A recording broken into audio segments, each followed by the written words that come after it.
আসসালামু আলাইকুম প্রিয় দর্শক, প্রধান উপদেষ্টা ডক্টর মোহাম্মদ ইউনূসকে লক্ষ্য করে একজন রাজনৈতিক নেতা বলেছেন যে এই অন্তর্বর্তীকালীন সরকারের যে প্রধান উপদেষ্টা ডক্টর মোহাম্মদ ইউনূস উনি লন্ডনে গিয়ে সিজদার মাধ্যমে নির্বাচনের ওহী পেয়েছেন এবং তারপরে আরও বলেছেন যে আপনি ওই পেয়েছেন বটে, কিন্তু আপনার এই সিজদাটা ঠিক হয়নি।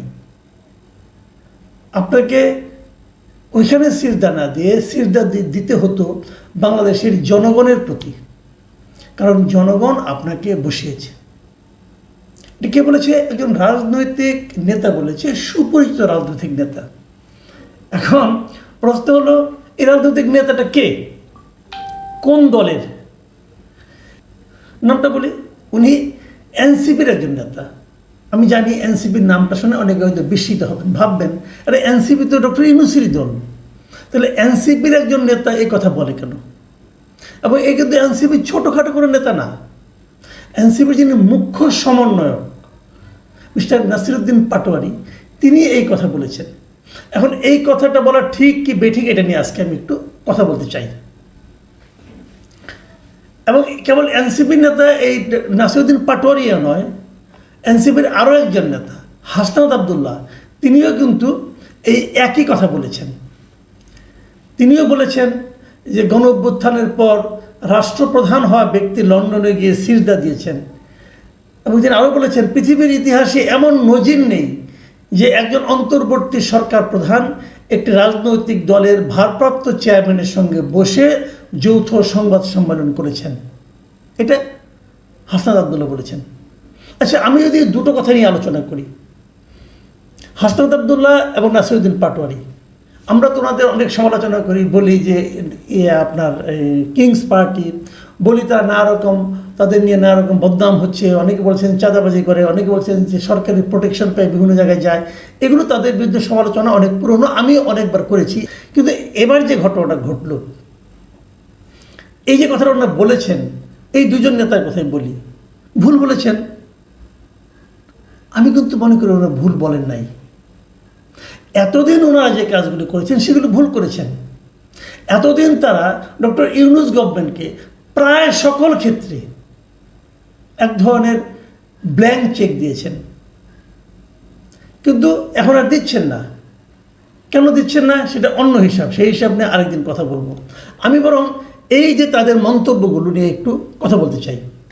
সেটা হলো, এই যে বলেছেন একজন সরকার প্রধান একজন রাজনৈতিক দলের ভারপ্রাপ্ত চেয়ারম্যানের সঙ্গে বসে যৌথ সংবাদ সম্মেলন করেছেন, এটা নজিরবিহীন। কথাটা কিন্তু মিথ্যা নয়। হ্যাঁ, তারেক রহমান অবশ্যই বড় নেতা, কিন্তু ওনার সঙ্গে যে ডক্টর ইউনূসকে দেখা করতে হবে কেন? এটা একটা বেসিক। দেখেন, তারেক রহমান তো আমারও নেতা, আমি হয়তো যারা বিএনপি করেন সবারই নেতা, এই দেশের নেতা উনি, কোনো সন্দেহ নেই এতে। কিন্তু ক্ষমতায় তো আমরা তারেক রহমানকে বসাইনি, আমরা ক্ষমতায় বসেছি ডক্টর ইউনূসকে।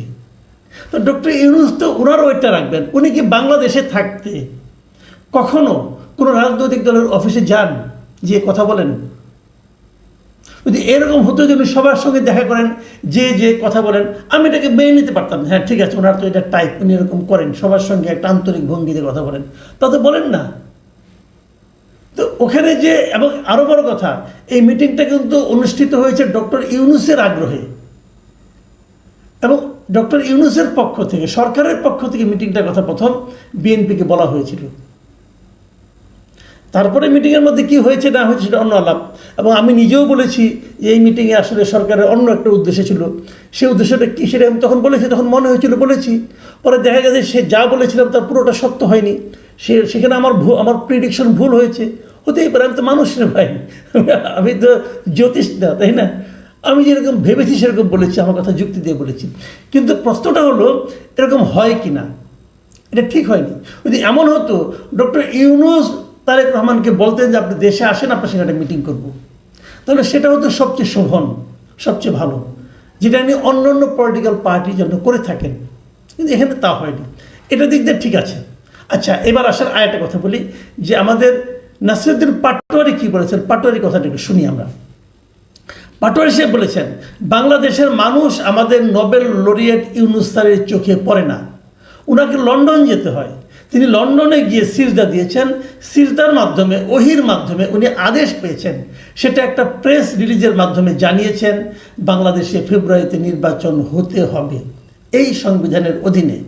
কিন্তু আপনার সিজদা তো ঠিক হয়নি, আপনার সিজদা দিতে হবে বাংলাদেশের জনগণের প্রতি, কারণ জনগণ আপনাকে বসিয়েছে, সেই সিজদার মাধ্যমে আপনি সঠিক দিক নির্দেশনা পাবেন।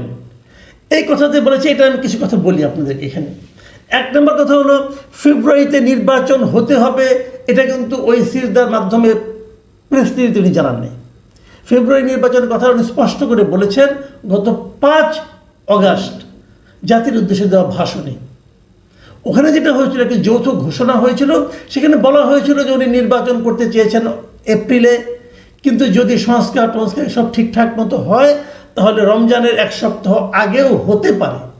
উনি কনফার্ম করে বলেননি, কনফার্ম করে বলেছেন গত 5 আগস্ট। কাজে এই জায়গাটাতে নাসিরউদ্দিন পাটোয়ারি একটু রাগের মাথায় হয়তো বলেছেন, আমার কাছে মনে হয় এটা ঠিক নয়। এখন আসেন আরেকটা পয়েন্টে বলি। উনি বলেছেন সিজদা দিতে হবে বাংলাদেশের জনগণের প্রতি, কারণ জনগণ আপনাকে বসিয়েছে। এই জায়গাটা যে সমস্যা, জনগণ কি চায়, জনগণ ওনাকে বসিয়েছে, এই যে কথাটা, এটা কিন্তু ডক্টর ইউনূস শুরুর দিকে বলেননি। উনি শুরুর দিকে বলেছেন ছাত্ররা আমাকে বসিয়েছে, এবং শুরুর দিক থেকে দেখা গেছে ছাত্ররা যা চেয়েছে উনি তাই দিয়েছেন।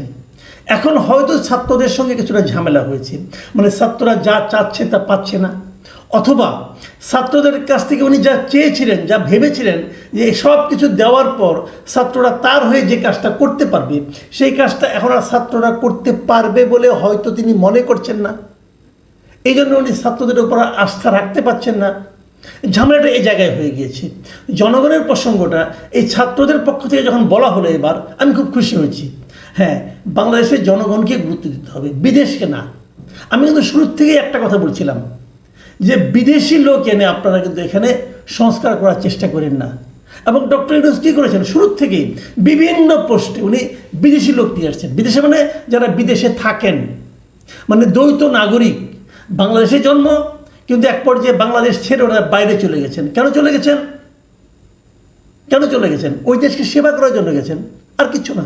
কারণ যদি সেবা না করে বাংলাদেশকে উন্নত করার জন্য, বাংলাদেশে বৈদেশিক মুদ্রা পাঠানোর জন্য যেতেন, তাহলে ওখানে যেয়ে তারা ওখানকার নাগরিকত্ব নিতেন না।